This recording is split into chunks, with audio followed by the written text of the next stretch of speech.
Hey everyone, and welcome back to the Leadership Project with your host Mick Spears. We bring you thought-provoking guests and topics every week to challenge your thinking about leadership.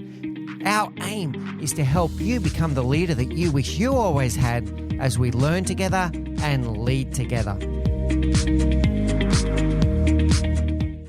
Hey everyone, and welcome back to the Leadership Project. Got a really interesting guest today. We're joined by Mark Carpenter. Mark is a master storyteller, and we're going to unpack that quite a bit. And he's the best-selling author of the book, Master Storytelling. We're going to talk about the role of storytelling in leadership, about how you use that very intentionally to communicate with people around you. And it's not just your team, it's also externally. How do you tap into the power of storytelling to get your message across and to be an effective communicator on the way to being an effective leader? We're going to connect all of those dots together. We're going to talk about some of the things that hold people back from storytelling. That everyone knows that it's a powerful mechanism and it's a powerful medium to get messages across and to communicate with people. But there's many people out there that have limiting beliefs about whether they can do it themselves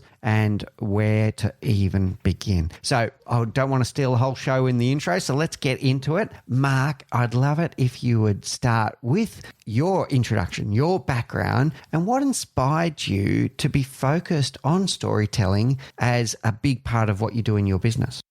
Oh, thank you, Mick. And it's a privilege to be on here with you. And I love the work that you're doing in talking about leadership. You mentioned that word intentionality, and that's one of the big things that I focus on as well. I think I've been a storyteller kind of all my life. As a kid, it was more to get attention. Then I had a 20-year career in corporate marketing and public relations, where you use a lot of storytelling to convey your company to its various publics. Then I got into training and facilitation, which is another great place to use storytelling to teach and to lead and to inspire people to action. I got to a point where I had a conversation with my wife one time about, I feel like I need to write my book, but I'm not sure what it is. And she looked at me and she says, "Oh, I know what it is," which is always irritating when your significant other knows things about you that you don't know. And so I said, "Oh, come on. How can you know what it is?" She says, "No, you need to write a book about how you take everyday experiences and turn them into meaningful and impactful stories." And my first reaction to that was, "Well, that's not a book. That's just what people do." And she said, "No, that's what you do, but you need to unpack that for people. You need to get some clarity for people who don't know how to do that skill in how you can do that." And so that led me to get into the research for it. Of course, I didn't completely trust my wife in that moment. So I started talking to other people about it, and they said,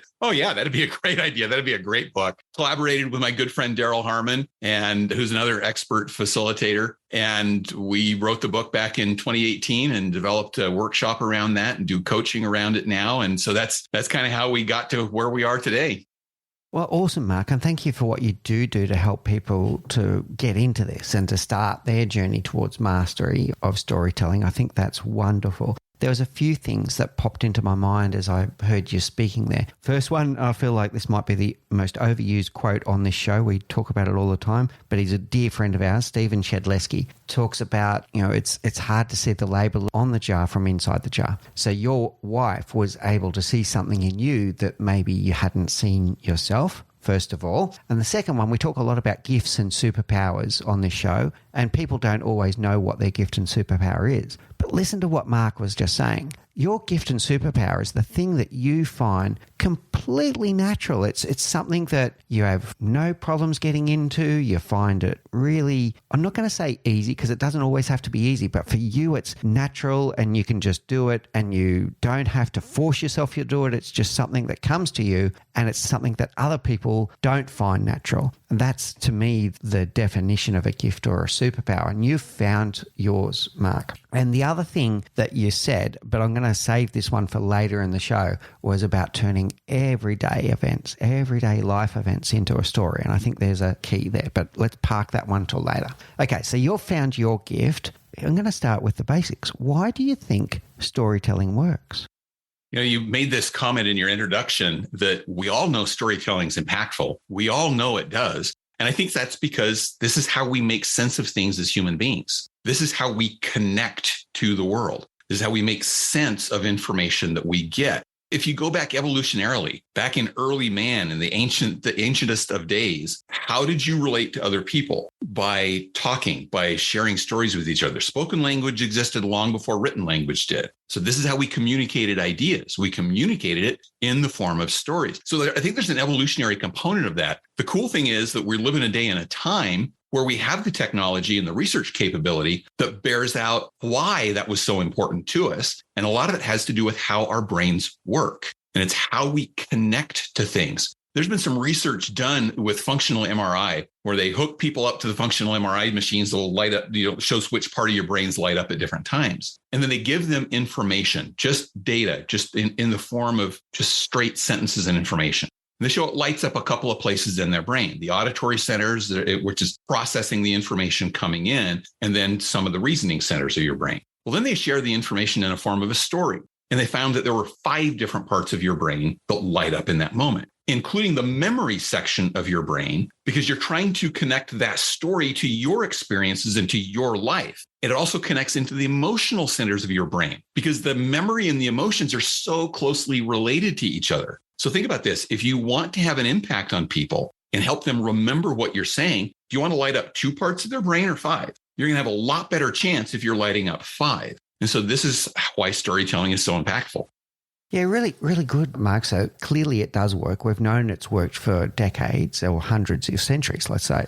And people do pass down stories from generation to generation to generation as a way of something that's got a message in there. There's a story for you to remember, but there's usually some kind of takeaway or message or meaning behind that story. And now with advances in science, we can see it as well. We can just see it. And the things that I'm taking away so far are this making sense of the world. A story helps us make sense of the world. You would use the word connection or being connected, being able to connect dots, being connected to the story in some way, and the word relatability, that a story somehow helps us relate to the meaning of the story, relate to the story, etc., etc. Let's talk more about that.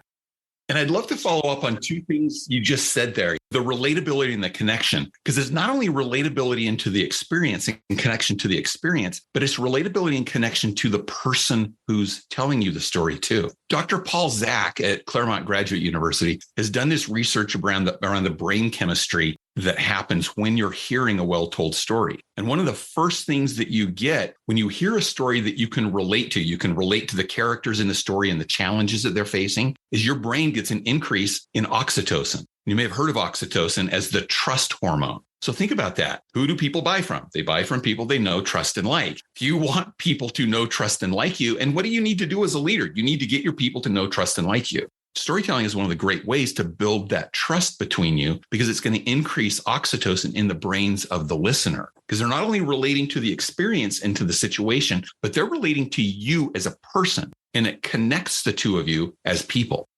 Yeah, this is really powerful. So the first level of relatability, or it doesn't have to be in this order, but one of the levels of relatability is, can you see yourself in that situation, right? So the person's telling a story. Do you see yourself in that situation? Do you get it? Does it make sense to you? And the second one is you're seeing the person that's telling you that story, whether they're on a stage or standing in front of you, you're connecting to them because you're seeing them as a human being. You're seeing their life experience. You're seeing the emotion that they might have gone through and you're going, oh yeah, I like this person. They're like me. They're a little bit like me. I can see myself in them. At least some, we'll use the word again, connection. I can now see a connection between me and Mark. Oh, we've got similar thoughts, or we've got similar experiences, or, he grew up in a family like mine, or whatever the case might be. It's that building of, I'm going to call them almost micro connections to show that the person in front of me is a human being.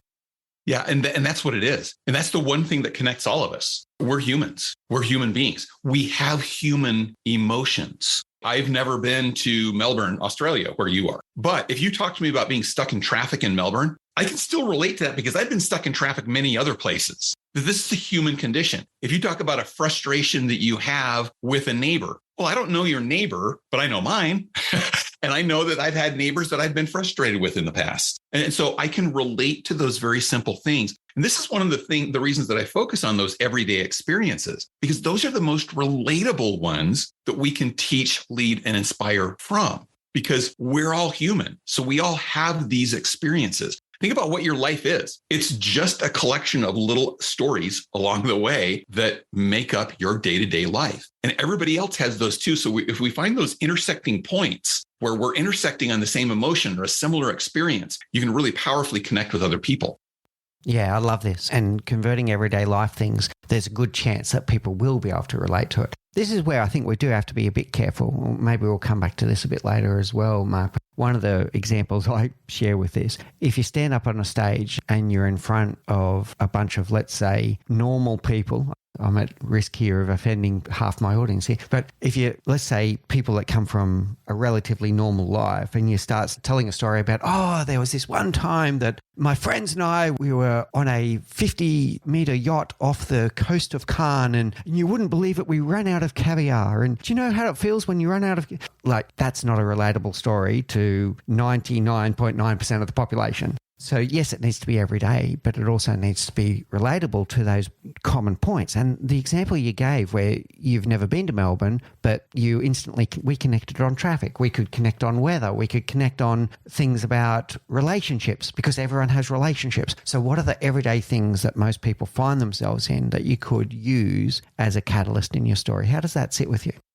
Absolutely. And even when you're looking at experiences that maybe nobody else has ever had, like, let's say, going to the moon.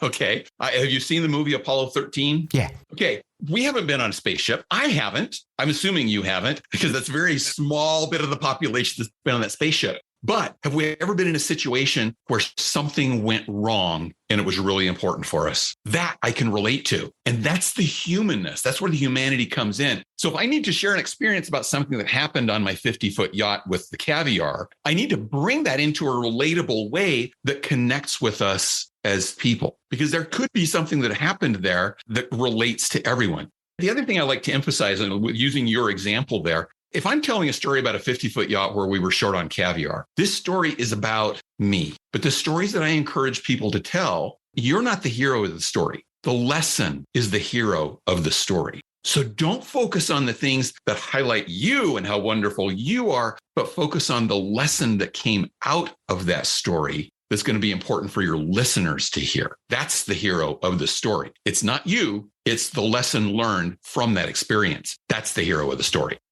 That's a really powerful takeaway there too, Mark. This is another potentially limiting belief where some people get unstuck with storytelling as well. And I'm going to use the word connection again now. What is the connection of the story that you're trying to tell to the message that you're trying to convey? And then make sure that the message is connected and threaded through, not, like you say, the experience on the yacht off Cannes, that's got nothing to do with whatever the message was going to end up be. So you make the message the hero. That's really cool. And that's going to help you get to the connection and the relatability with people. That's really cool. One question I want to dig into, Mark, is about what storytelling is. And that's going to sound like a strange question, but then I'm going to explain where I'm coming from here. And I'm wondering whether this is a limiting belief for many in the audience as well. How far do we have to go? So for me, storytelling can be as simple as a great metaphor to help get your message across, and a metaphor that you might be able to say in 3 seconds or 10 seconds, through to a full-blown, hey, I'm going to take you on a journey. I'm going to give you an intro.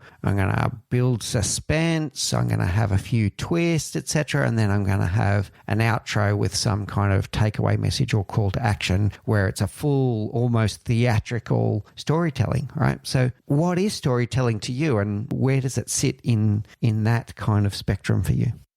And I like that you framed that with what is storytelling to you? Where does it sit with me? Because story can be interpreted so many different ways. I mean, you could talk about epic movies or novels or things like that are stories. You mentioned even just analogies or comparisons that we make could be small stories, or fairy tales or anything like that. The focus that we have, or the type of story that we focus on, are those everyday experiences that teach a lesson, where there is a beginning, a middle, and end. There's an introduction, there's a conflict, and there's a change, is the way that we like to put that in, because the change gets you focused on what's the lesson learned there. And so it's not just sharing the experience, though. It's translating it in a way that it's understandable, relatable, and really hits the point home. You hinted at this in one of the things that you were saying, is by focusing on what's that change that I want to focus on at the end, that allows me to edit myself in that story. I'm sharing the experience, and I've had the experience, so I could share every single detail, every step I took, every minute of that day. But are those things relevant to the change that I want to get to at the end, to the lesson learned? And that's the way that you help edit yourself, is to use the Stephen Covey principle, beginning with the end in mind.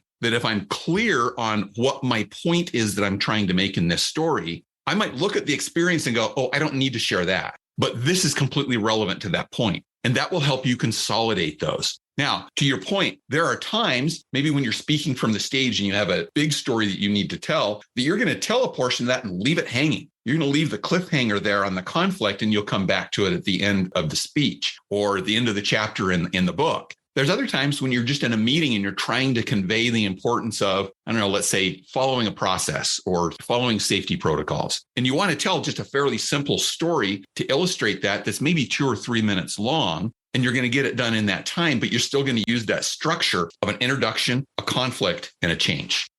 Yeah, that's really cool. And what I'm picking up there is that ability to filter the substance from the content, right? So if you are thinking about an experience that you had last weekend or 3 weeks ago, no, people do not need to know what you had for cereal that morning or for breakfast that morning unless it impacts the story in some way. Right, so it's that ability to go back and retell the story in a way where the thread is the message, right? It's connecting the message throughout. And there might be little playbacks where you go, and that's when what happened that morning made sense, or whatever the case might be. So there might be little connections back there. That's really cool. All right, so the next trap that I see a lot of people fall into then, and I want to play on this everyday life thing, and I want to play on selecting the story. We do have a lot of people out there that get told storytelling's the best medium for getting your message across, so they almost force it. So they go, oh, okay, I'm doing a mini presentation in front of my team today. What story am I going to tell? I have to use storytelling. And they end up telling a story that's not connected to the message at all. So how does someone who's not a master storyteller like you, they might be somewhere along their storytelling journey, what tips can you give to people to identify an everyday life event that connects to the message that they're trying to get across that day? Yeah, and I'll take this from 2 different directions, because I hear this all the time. I hear it all the time. Well, nothing interesting happens to me. There's nothing that happens in my life that could turn into a good story. So, and I think people use that, I'll go back to the phrase you've used several times, as their limiting belief, because it gets them off the hook. It says, well, I don't have to use stories because nothing important happens to me. Well, I like to emphasize the extraordinary lives inside those ordinary moments. Those extraordinary lessons that we learn can live in those ordinary moments. So which of those moments are they? Because it's not, I had this cereal for breakfast this morning. I encourage people to look at 2 different directions of this. Number 1, look for those moments in your life that you have an emotional reaction to something. If you have any kind of an emotional reaction to something, there's probably a lesson embedded in that experience that you can extract from that experience. Okay. Let me give you a quick example of this. A friend of mine told about an experience driving down the freeway, and he was just about to get over to his lane to exit, and somebody slipped in front of him and made it impossible for him to get over. And so then he had to kind of force his way over into traffic, and he was so angry with that person that cut him off that he made a point to pull up alongside that person as they got to the traffic light at the end of the off-ramp. And he was going to look over and kind of give this person a piece of his mind. And he looked in the car, and it was his next door neighbor who had helped him build a fence the weekend before. All of a sudden, did his emotions change in that moment? From this is a bad guy who's cutting me off in traffic to, oh, this is my neighbor. He must have had a good reason for doing that. But he had that emotional reaction there in the moment. And so there's a lesson in there. And that lesson is, don't judge too quickly the character of people based on little things that you see them do. And so you can extract that lesson from that moment because you had that emotional reaction in the moment that will trigger it for you. Okay, so there's one way to look at it. Look for things that you have an emotional reaction to. The second direction I look at is, what's a point that you need to make? What's a lesson that you need to teach to other people, or that you need to embed into your team's mind? And if you start looking for experiences that teach that lesson, I guarantee you'll find it. It's almost like the universe sends it to you. And really, it's just a matter of being aware. It's an awareness thing. If I am looking for an example of why it's important to follow policy, and I just keep that in the top of my mind, I'm going to find it. It may not even be my experience. It may be somebody else's experience that they share with me. But now I've got an experience that I can turn into a story. Yeah, really good. So starting with the end in mind, what is the message that I'm going? It might even be worthwhile thinking back into your own memory is, when was the moment that I came to that conclusion that that message was important? So when did I learn that lesson? And it could be a good example of the one in traffic. I learned not to judge too quickly that day that my neighbor cut me off, right? So it could be, when did I learn that lesson? And then second, connecting to emotion, because if you had an emotional experience, there's a good chance that when you tell the story, people will empathize with you, will connect to the story through emotion. So let's unpack that a little bit more. So emotional storytelling and how to use it, right? So, and I'm not talking manipulation. I'm trying to how to use it for best effect. You spoke about oxytocin before. You spoke about chemical reactions. And it is true, like Mark was referring to studies related to this, that when we have these chemicals released in our brain, that our brains do almost light up and we're ready for memories to be created. And there's all kinds of ones that we can talk about. We can talk about dopamine, we can talk about oxytocin, we can talk about cortisol, all kinds of chemical reactions in the brain. So what role does your storytelling then play as to whether you are trying to get someone to connect in terms of what emotion you want them to feel? It could be anything from you want them to laugh through to you want them to almost cry because they're so connected to the story. Tell me about how we do that. And if you're concerned about eliciting a certain emotion in people, I'm concerned that maybe you're focusing on the wrong thing, because we should be focusing on, what's the lesson that I want to get across to these people? What's the learning point? Honestly, I could tell the same story and people could laugh at it and have this humorous emotion, or they could be disgusted by it or upset about it, angry about it. But if they learn the lesson, it doesn't matter what emotion they felt. It matters that they got the lesson across, that they got that point across. You made a reference to manipulation, and that goes back to intent, the intentionality of telling a story. What is our purpose in telling this? And I always worry about people who say, well, I want people to feel this emotion, saying, okay, so it seems like you're trying to manipulate an emotion. I'm not sure what your intent is in doing that. And so I try to focus less on what's the emotion you want to elicit and more on, you share your own honest emotion to get the story across, to get the point across that you're trying to make in that lesson. All right. So I love your laser focus on the message, right? So, and the way I've always thought of this is, at the end of my presentation, at the end of my story, what do I want people to think and do differently? All right. What do I want them to think and do differently? And then along the way, I'm sharing a little of myself about how I feel about it, and that may influence how they feel about it. So I'm influencing in some respects. I'm trying to create an environment where they stop and reflect and rethink about what they will think and do. All right. So what do they think and do today? What do I want them to think and do tomorrow? There's that journey that we're going on. And along the way, there's going to be emotional connections along the way that will make them feel either sad or may feel happy. That's their emotion. That's their emotion. You're sharing the emotion that you took away from it, but you allow them to own their emotions. That was my takeaway from that. Rather than manipulate their emotion, you're sharing your emotions and you allow them to own their own emotions.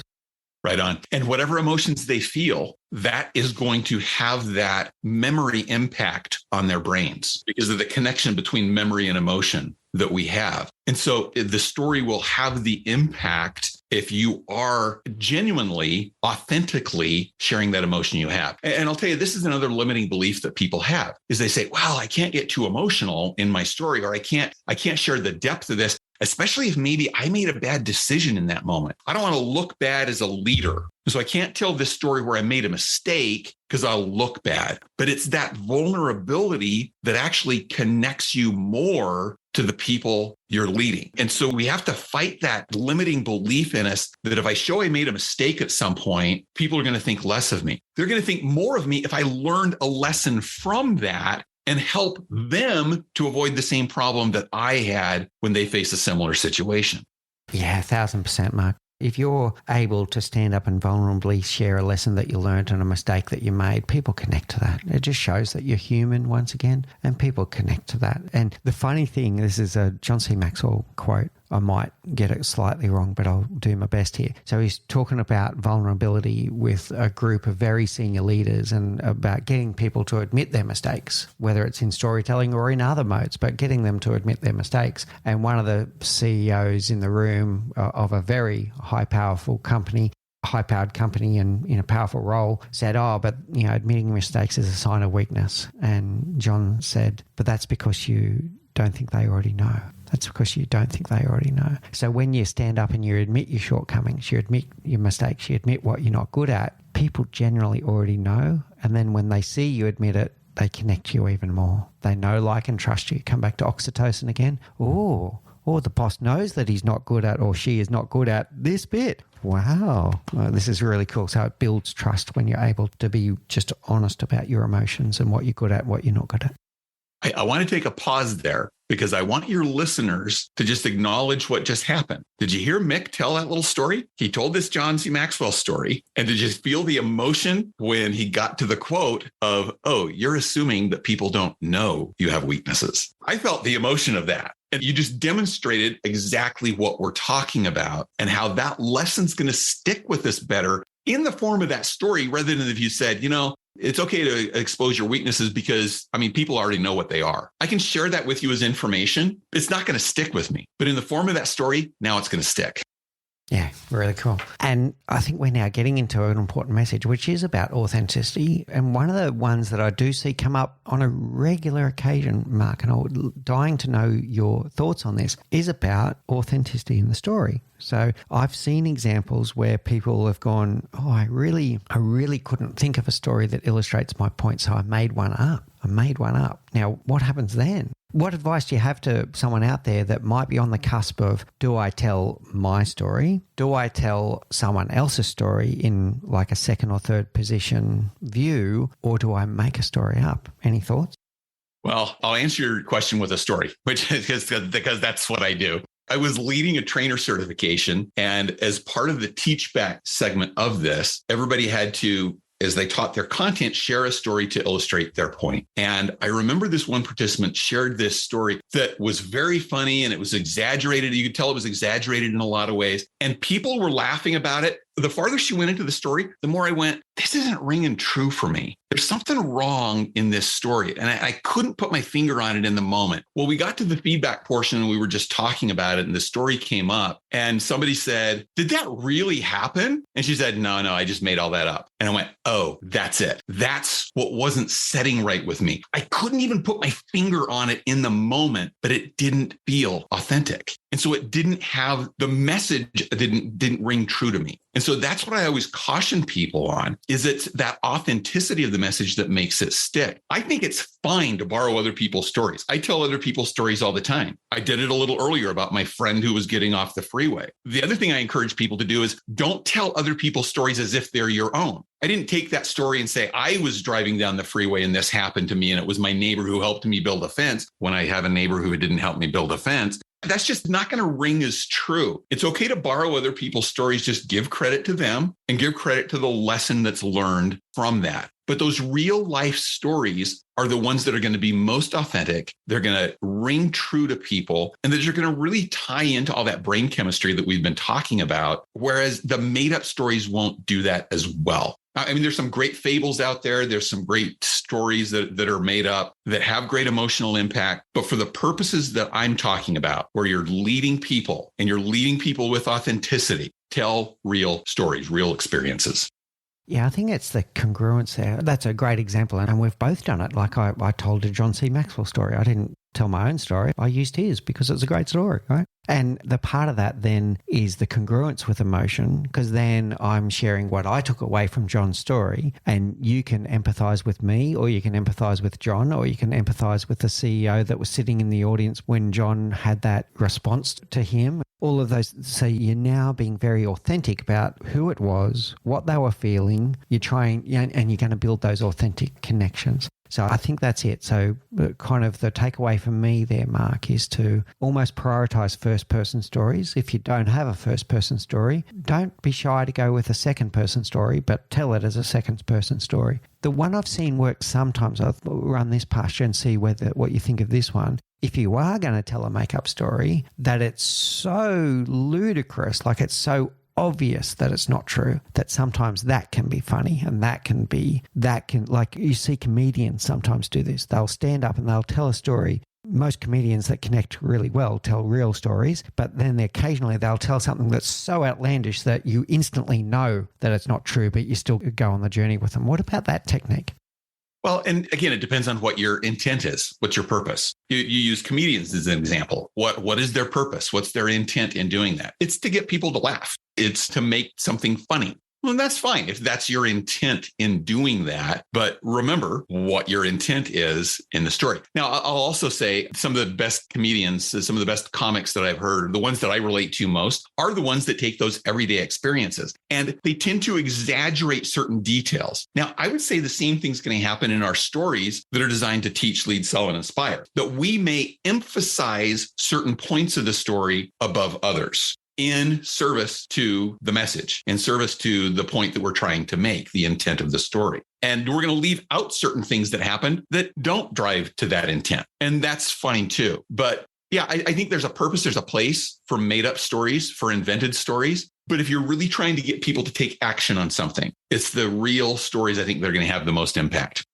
Fully agree. And once again, we're letting, what did you say? I think a moment ago, you said, I'm being a servant to the message, or I'm what will serve the message best at this point. That's a really powerful message. Okay. All right. So next one I want to talk about is context, because we've chopped and changed a little bit here. We've spoken about standing on a stage, telling a story, but storytelling doesn't have to be a theatrical performance on a stage at a conference, etc. It could be two people like you and I on a Zoom call on your Friday night, my Saturday morning. It could be your next team meeting where there's 7 people in a meeting. It could be at the next barbecue or picnic that you're going to. It doesn't have to be the big setting. Tell us about storytelling in some of those more intimate settings versus the rehearsed story that you might be doing on a stage. And I like all of the examples that you gave. I would add to those examples in one-on-ones with your team members. If I've got a correction that I need to give to a team member, for example, maybe I need to tell a story to illustrate why that's so important to make that correction. Maybe I've got a team member that's a little lax on hitting their deadlines. And I can share the experience of, yeah, you know what? I had a problem with that too when I was in your similar position. And there were times that I missed deadlines. And I found out by doing that, Mick got really behind on something and we lost an account over it. Well, okay, that's a little bit different than just saying, hey, you need to meet your deadlines, because I can feel the connection to that. So there's another situation, one-on-ones. Sales situations, I think, are a great place to use storytelling. And I think it's an underutilized skill in the sales process. Rather than just giving facts and features and benefits and prices and comparisons with competitors, take your prospect on the journey of where they could go with your product or service. I had a client who was in this similar situation that you're in. They were reluctant to get on board with this. They finally decided to try it on this level. And when they did, this was the change that they experienced. And now they're one of our best clients and they endorse us. And they've had this wonderful experience that's changed their business and their lives. If I can take you as a prospect on that journey, I'm going to remember more you over your competition. And I'm going to remember the feeling of that journey that's likely going to bring me back to you to become a customer. Use it to overcome objections that you have with potential clients. Oh, I just don't have the budget right now. Yeah, I had another client who was in that same situation. Here's how they got around it. You know, instead of saying, well, but it's just going to be this much, or can we send it into payment plans? And we tend to jump into that. We jump into these little solution things to try to get them done. And it doesn't always work. It doesn't always work very effectively. It reminds me of this great quote from a neurologist. His name's Donald Cohen. He says, the difference between reason and emotion is that reason leads to conclusions and emotion leads to action. And so wherever you want to get somebody to take action, yeah, you're going to want to give them the reasons. That'll lead them to conclusions. But if you want to get them to act, you need something to kind of drive that emotional state. And that's where a story can help you to do that. So think about any of those situations where you want people to take action. Let's think of both of those now, right? So I'm going to tell you my takeaways from that. Whether it's the one-on-one or the sales environment, you are looking for action, right? So I love this statement that you're using. Reason leads to conclusion and emotion leads to action. And we are emotional creatures. We all make decisions, whether we like it or not, we make decisions emotionally and we justify them rationally. So the reasoning in the story helps us calm our brain and go, yeah, this is rational. But in reality, we make a decision about what we're going to do about it emotionally, right? So that's really powerful. So instead of just the client sits in front of you, they got a problem and you say, oh, I know the solution to that problem, you just do this. there's no connection. There's no emotion. That's just a rational answer. What they want is the storytelling. They want the journey. So, this reminds me of the time where we helped client XYZ and they were having this problem. It sounds similar to yours, Mr. Customer. It sounds, or Mrs. Customer, it sounds like they were having this, but what the real challenge for them was this. And then when we were able to help them with this, you know what? Everything was better and they were able to achieve their goals that quarter or whatever the case may be. But by doing so, A, you're tapping into emotion. Second, you're tapping into empathy because now the person is going to go, oh, Mark, he really gets me. He understands my real problem. He didn't just solve the thing that I told him. He took the time to understand my real problem. He gets me. And now we're back to know, like, and trust. All right, we know, like, and trust. And I love that point about he understands my pain. He understands what I'm going through. And a lot of times in sales, they teach you that, to look for the customer pain points and to ask the questions. And these are all valid things to do, to ask questions to get to what are their real pains. But a lot of times we get to that point and then we jump into super sales mode. Oh, well, then you have to buy this. In fact, you need the upgraded version of that because that's going to get you these features and these features and these features and these features. And now we're back to kind of logic and reason, but that doesn't get people to action. And so you share that information. You need to share the why with people. People need to understand what's that going to change for me? What problem is it going to solve or what pain am I going to avoid by doing that? And a story is the best way to get that across to people. Awesome, Mark. I think this is taking us into another misconception about storytelling that I'd love to run past you. And that is the misconception that storytelling is somehow asynchronous, that it's in a single direction. It's storyteller to audience. But I think what we're touching on here is about the role of listening in storytelling, the role of listening and perceiving. So whether you are standing on a stage and you're tapped into the emotion of the room and you're seeing what's landing, what's not landing, what are people connecting to, what are they not connecting to, or it's sitting in front of that customer, that you're listening just as much or even more than what you're talking, but then you're connecting your story to the person and to what they're going through. So we often think about storytelling as being in from me to you. Tell us about the role of listening in powerful storytelling. I love that you picked up on that, Mick. If we're thinking of storytelling as this is just me to you, we're back in that mode where the story's about me because I'm just telling you stuff. But if we're really listening and paying attention, we're going to recognize this story is about them as much as it is about me. One of the things, in fact, we have an entire chapter on this in the book, and we teach this in the workshop, is the power of asking questions as part of your story. Asking a question like, have you ever experienced something like that? Or when was the time that you felt that level of frustration that I'm just describing to you? But when you put that little question out there, all of a sudden they're in the middle of your story. And it's your story, but it's their story too now because you're in the middle of it. And so you're making this much more about them. They can have what's termed a vicarious experience. They weren't exactly there with you, but it feels like they're standing next to you in that story as you're connecting them into their needs. And so even from the stage, if you're talking to 5,000 people on a stage, you can pause and ask a little question like that can be just a rhetorical question, but it gets them thinking, connecting in a way that they don't make that connection without having that question asked. That's really powerful. So those questions are the things that get people to stop, reflect, think. They start seeing themselves in the story, and it's a way of connecting to them right there at that point. Otherwise, they're just listening to an interesting story. Okay. Yeah, that's really powerful, Mark. All right, we've covered lots of really interesting ground. We do have a lot of people out there that have those limiting beliefs about even starting. All right, so you and I, before we got on, we started talking about this, and I thought you had some really powerful points. So I want to explore that right now. People that say, oh, it's just not me. I'm not a storyteller. I don't know how to do that. You could call it a fixed mindset. You could call it all kinds of things. But how do you help people that just say, oh, it's just not me. I don't know how to do it? Yeah, that's thinking that storytelling is a personality trait rather than a skill. And it's a skill. It's a skill like any other skill. And if you recognize that it's something that you want to be able to do, you recognize the impact that we've been talking about here, you can build it just like any other skill. In fact, Mick, I'm going to pick on you a little bit. You weren't prepared for this question, but I'm going to throw it at you. The very first time you hosted a podcast, how skilled were you as a podcast host? Oh, I was horrible. Mark. I scripted everything. I was aiming for perfection the whole time. It was a train wreck. Yeah. How did you get better? I intentionally practiced. I worked on what was working well, what wasn't working well. I took one step at a time and went, okay, so in the next episode, I'm going to try this and see how that works, et cetera, et cetera. Yep.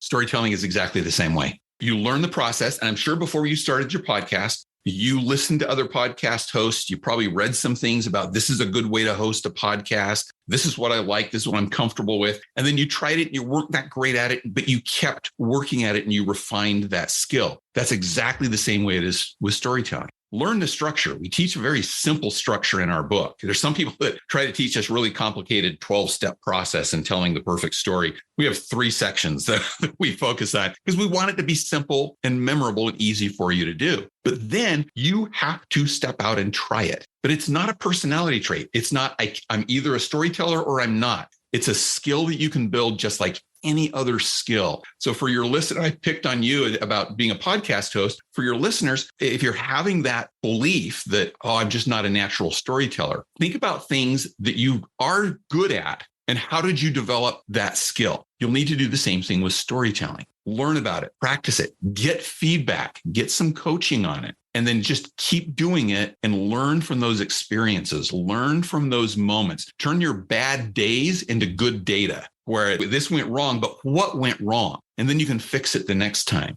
But if you throw up your hands and say, no, it's just not me, then you'll never get the advantage and the benefits that come from storytelling.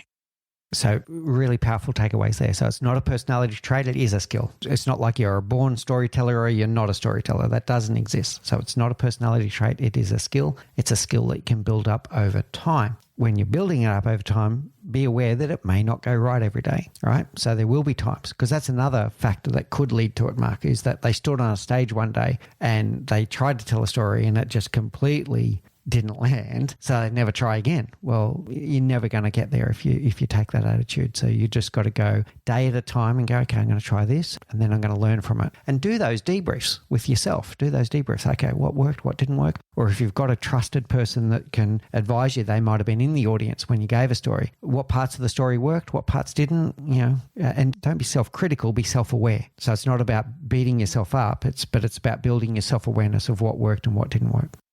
Yeah. And I would even say before you go to tell the story, you can coach yourself really well by using one of these. Just record yourself on your phone. Record yourself on your phone and play it back. Now, again, I loved your point there. Don't be self-critical. Just be self-aware. What are some things that you went, ooh, that didn't land right? That sounded so much better in my head than it did on the recording here. Learn from those things. And I want to add to what you said. I have bombed a bunch of stories. I have told stories that I thought that was going to go well. I thought it was going to make a point, and people were like, what? And so then I had to just assess, is it the experience that's not strong enough, or is it the way that I told it? And sometimes it's one and sometimes it's the other. There have been times when I'm not even going to tell that story. That doesn't translate well to other people. And there's other times where I said, okay, you just need to refine this point, and then it makes it a stronger story. So just learn from those things and develop it over time.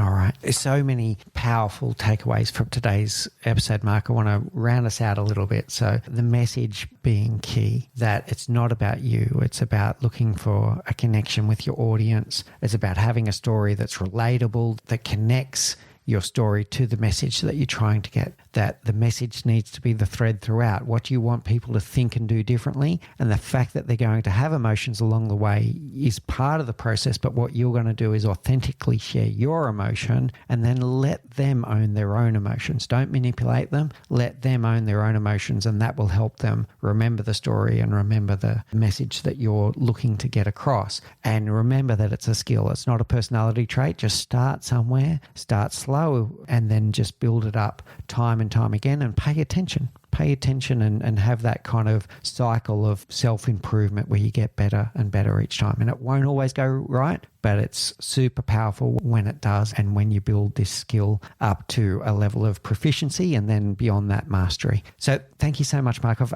absolutely adored our conversation today. I'd like to now crescendo us to our rapid round, which is the same 4 questions that we ask all of our guests. So first of all, what's the one thing you know now that you wish you knew when you were 20? The thing that keeps coming back to my mind is it's going to be okay. I think when I was in my 20s, I'd make one mistake and I go, oh, this is going to kill my career, or this is just awful. Maybe just not catastrophize things as much. It's going to be okay, because in my history, everything has been okay. I've had problems, I've had failures, but things are going to turn out okay. So don't stress the small stuff. Yeah, I love it. It's going to be okay. The sun still comes up tomorrow. And if you've had a bad day, what did you learn from it? Are you stronger today than you were 10 years ago? I'm going to say most likely yes, right? Yeah, very good. Love it. What's your favorite book? This is so hard because I love books and I have so many books that I love. I'm going to go with one that you and I were talking about in our pre-call discussion, and that's Crucial Conversations, Tools for Talking When Stakes Are High. Just so many powerful skills. And that book did change my life because it changed how I looked at things. I remember when I read it, my immediate reaction was, this is the source of every problem I've ever had, is that I haven't been able to have these types of conversations effectively. So I love the book, Crucial Conversations. It's another one that's clouded with limiting beliefs that we need to address as well in our lives. And most of us have those. All right. So you're really good. What's your favorite quote?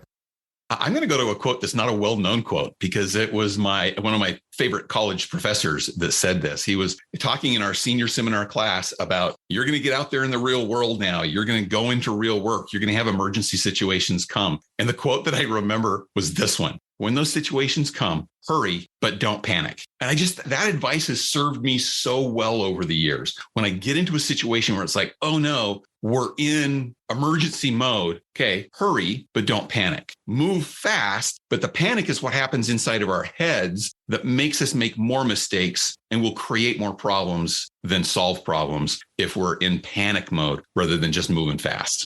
Yeah, really good. I love it, Mark. And you know, all the things that go in your brain when you're in panic mode, what part of your brain is really processing? It's going to be the root brain. It's not going to be the limbic or the neocortex. So yeah, when you get into those panic moments, is that really serving you? Yeah, really good. Love it. And finally, people are going to be really interested in what we've shared today. There's going to be people in the audience that have always wanted to build the skill of storytelling, but have never made the journey. Or there might be others that are already quite good and they want to get to the level of mastery. How do people find you and take advantage of your services to take their storytelling to the next level?